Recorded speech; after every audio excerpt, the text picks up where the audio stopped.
Hello friends, तर अभयची त्याच्या पप्पाकडे खूप जास्त मागणी चाललेली होती की पप्पा मला पावभाजी खायला बाहेर जायचं, पण पप्पांना वेळ नव्हता. नंतर नेऊ म्हटले, पण तो खूप जास्त नाराज झाला. म्हटलं चल मी तुला घरी पावभाजी बनवून देते. फ्रीजमध्ये सगळ्या भाज्या अवेलेबल होत्या, त्यामुळे मग मीही धाडस केलं की चला आज आपण छान त्याच्यासाठी पावभाजी बनवूया.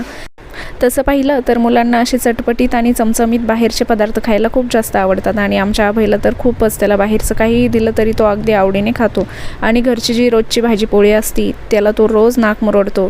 त्याच्यासाठी कुठल्या भाज्या बनवाव्या आणि काय बनवावं हेच मला कळत नाही.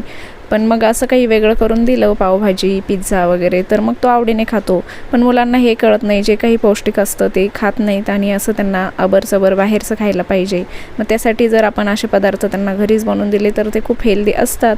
पण आपल्यालाही कंटाळा येतो कधीतरी, कारण खूप जास्त कुटाणे असतात. आणि अशा पद्धतीने मी त्याला पूर्ण डिश सर्व करून दिली, त्याला हॉटेलचा फील यावा म्हणून, आणि पावभाजी रेडी झालेली आहे.